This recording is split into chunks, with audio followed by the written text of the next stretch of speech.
श्रोता प्रेमियों, मैं राम सागर शास्त्री आप लोगों के समक्ष रखने जा रहा हूं एक प्रसंग, दृष्टांत कुसुम।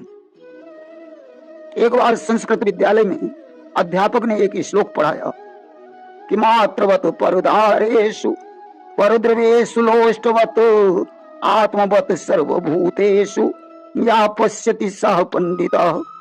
जो पराई स्त्रियों को माता के समान, पराई वस्तु को मिट्टी के समान और पराई आत्मा को अपनी आत्मा के समान समझता है, वही पंडित है।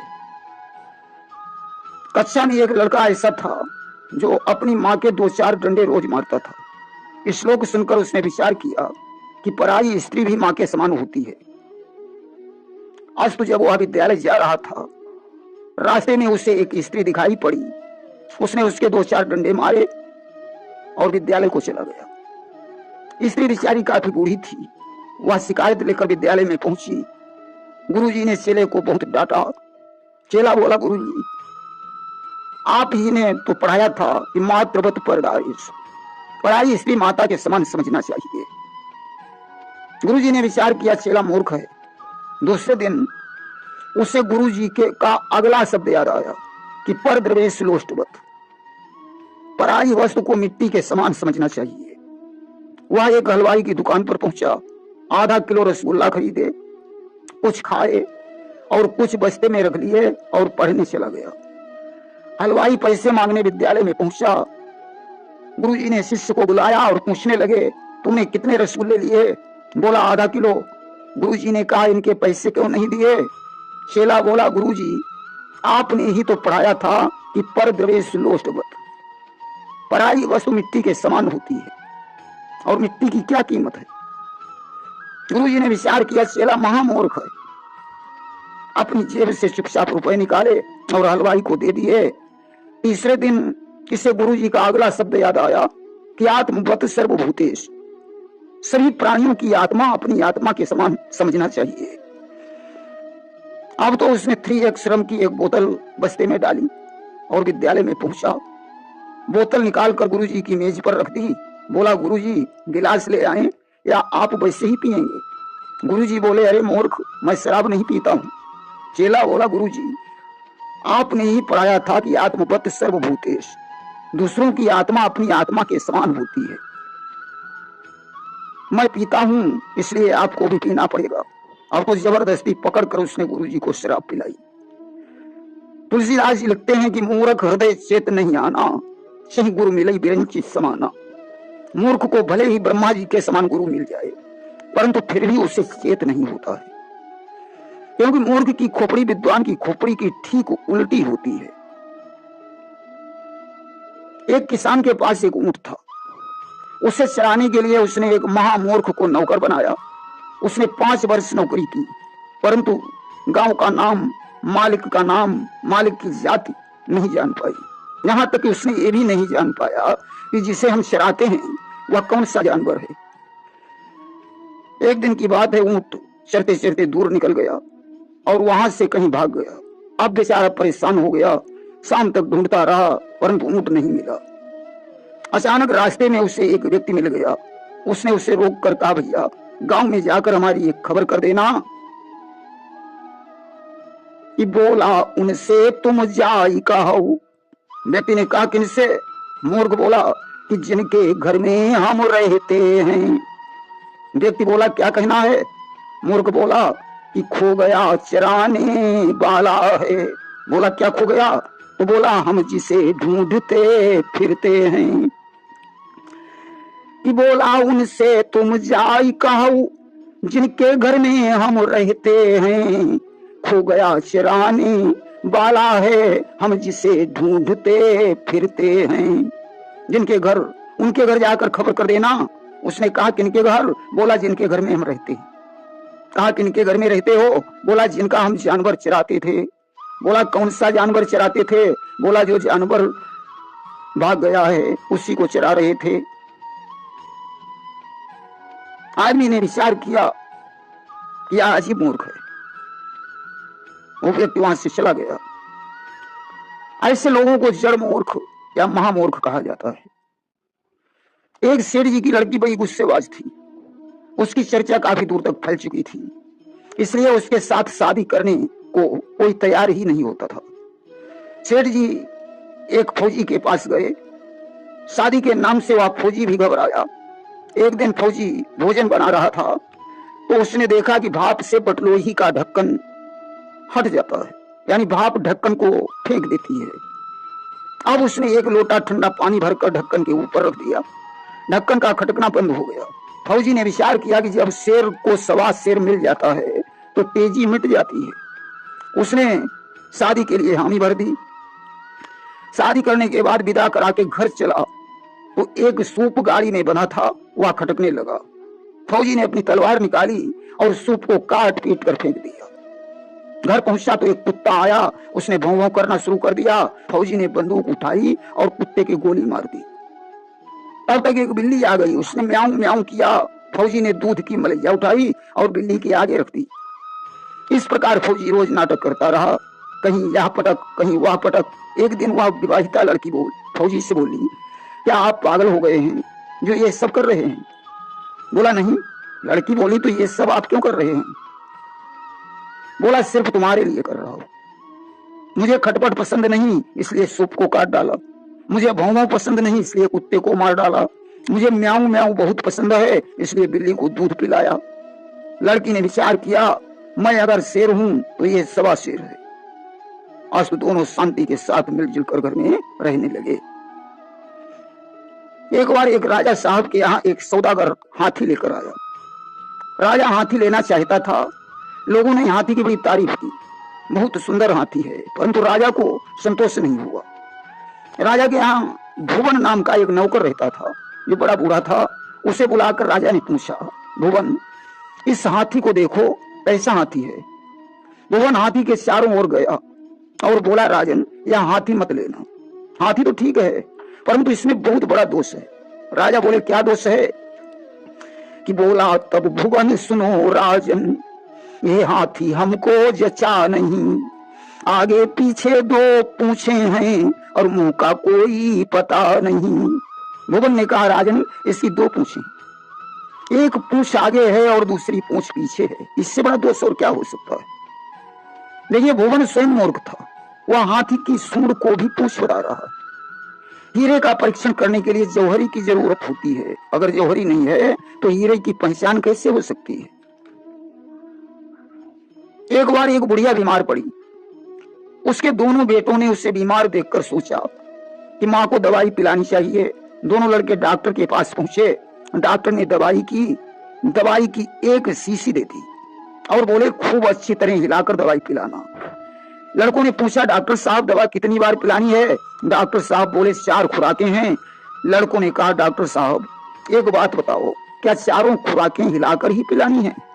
बोले, हाँ, चारों खुराकें हिलाकर ही पिलाना पड़ेगा। दवाई लेकर दोनों बेटे घर पहुंचे। बड़े बेटे ने माँ के दोनों हाथ पकड़े, छोटे वाले ने कसकर दोनों पैर पकड़े, खूब अच्छी तरह बुढ़िया को हिलाना शुरू किया।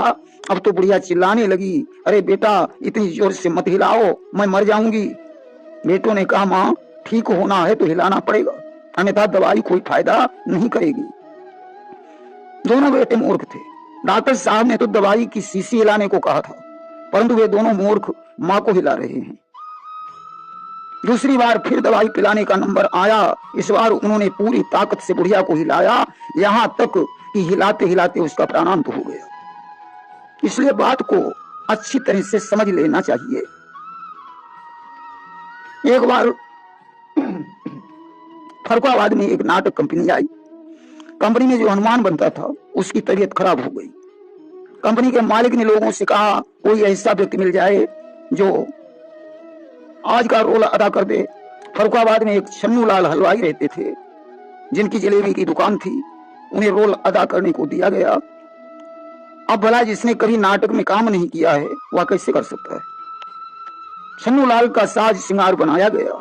एक गदा पकड़ाई गई, रावण के दरबार में उपस्थित किया गया। रावण ने पूछा, तुम कौन, कहां से आया है? उसे अपना नाम बता बनरे। बोले, मैं छन्नू लाल हलवाई हूँ, सामने जलेबी वाली दुकान से आया हूँ। एक गांव में एक पंडित जी रहते थे जो बड़े मजाकिया स्वभाव के थे।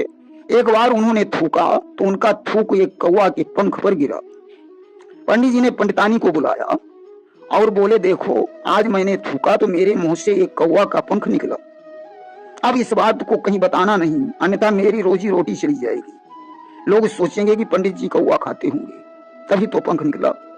पंडितानी बोली, मैं क्यों बताऊंगी।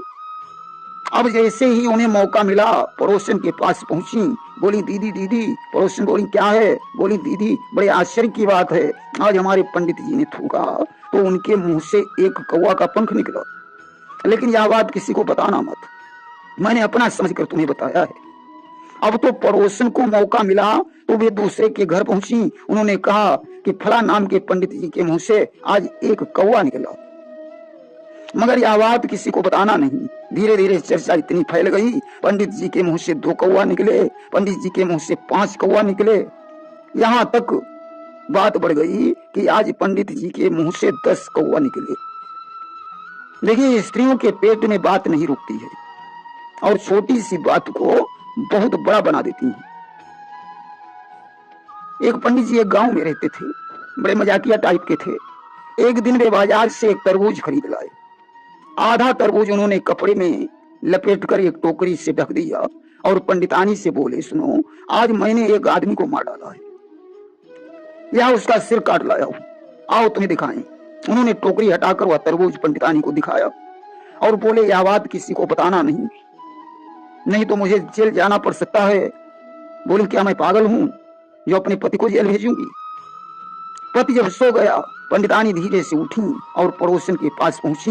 बोली, दीदी आज हमारे पंडित जी ने एक आदमी को मार डाला है और वो उसका सिर काट लाए जो टोकरी के नीचे झका है, मगर यह बात तुम शेयर मत करना, नहीं तो पंडित जी को जेल जाना पड़ेगा। पड़ोसन दूसरे के घर पहुंची, उसने बताया, अमुक पंडित ने एक आदमी को मार डाला है। धीरे धीरे बात पुलिस तक पहुंच गई। पुलिस ने छानबीन की तो कटा हुआ तरबूज मिला। एक बार एक पंडित जी की शादी देहात में हुई तो विवाह में लाहकौर खिलाई जाती है, जिसमें लड़का लड़की को और लड़की लड़के को मिठाई खिलाती है। पंडित जी तो पंडितानी को मिठाई खिलाए चले जा रहे थे, परंतु पंडितानी 2.5 हाथ का घूंघट मारे हुए बैठी थी, इसलिए उन्हें पंडित जी का मुंह ही दिखाई नहीं दे रहा था। कि पंडित का मुंह कहीं पर और कौर धरई कहूं और, माथे कबहू आंख में कबहू नाक के ठौर। वे कभी पंडित जी के माथे में कौर रख रही थी, कभी आंख में और कभी उनकी नाक में रख रही थी। थोड़ी मिठाई थी, बेकार चली गई। पंडित जी के मुंह में एक भी कौर नहीं पहुंचा, बेचारे भूखे ही रह गए। पंडित जी जब पुनः ससुराल गए तो इनकी पंडितानी वही 2.5 हाथ का घूंघट मारे एक कटोरी में सब्जी ले आई, एक में खीर ले आई। पंडित जी ने पंडितानी से कहा, जरा घी हो तो डाल दो। पंडितानी घी का डिब्बा ले आई। घूंघट की वजह से उन्हें दिखाई ही नहीं पड़ रहा था कि घी कहाँ जा रहा है। कि डिब्बा ले घी का चली वाई आंखें मीच, सब घी गिरा जमीन में नहीं कटोरी बीच। घी डाला तो वह सब्जी की कटोरी में नहीं गिरा, बल्कि सारा घी जमीन में गिर गया। पंडित जी ने सोचा, चलो कोई बात नहीं, लाओ सब्जी खाकर देखें। सब्जी खाकर देखी तो उसमें नमक कम था। उन्होंने पंडितानी से कहा, सब्जी में थोड़ा नमक डाल दो आकर।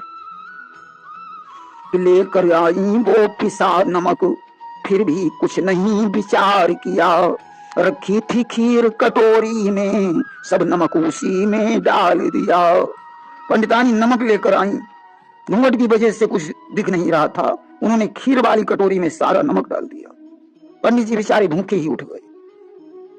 जब विदा कराकर घर चले तो रेलगाड़ी में अदला बदली हो गई। एक ठाकुर साहब भी अपनी पत्नी बुलाए घर लिए जा रहे थे। दोनों के एक जैसे कपड़े थे, 2.5 हाथ का घूंघट, ठीक से कुछ दिख नहीं रहा था। अब तो ठाकुर साहब की पत्नी पंडित जी के घर और पंडित जी की पत्नी ठाकुर साहब के घर पहुंच गई।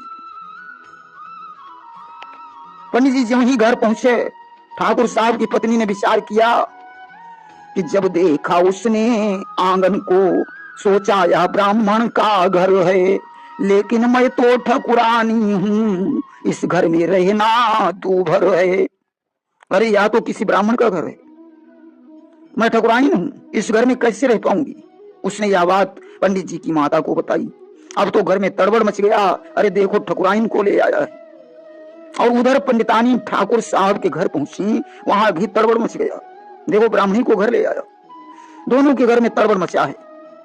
ठाकुर साहब ने विचार किया, चलो पंडित जी का पता लगाकर उनकी पत्नी वापस करके अपनी पत्नी ले आऊं। जैसे तैसे खोज करके ठाकुर साहब पंडितानी को लेकर पंडित जी के घर पहुंचे और बोले कि पंडित जी महाराज से कायम रहे स्नेहु, मेरी पत्नी देहु तुम आपन या तुम लेहु। महाराज ऐसा करो, या आपकी पत्नी मैं लेकर आया हूं, इससे ले लीजिए और मेरी पत्नी वापस कर दीजिए। सजने इसमें दोष किसी का नहीं है, दोष सिर्फ घूंघट का है। घूंघट का पर्दा उतना महत्व नहीं रखता है जितना महत्व आंखों का पर्दा रखता है। प्रेम से बोलिए वृंदावन बिहारी लाल की जय।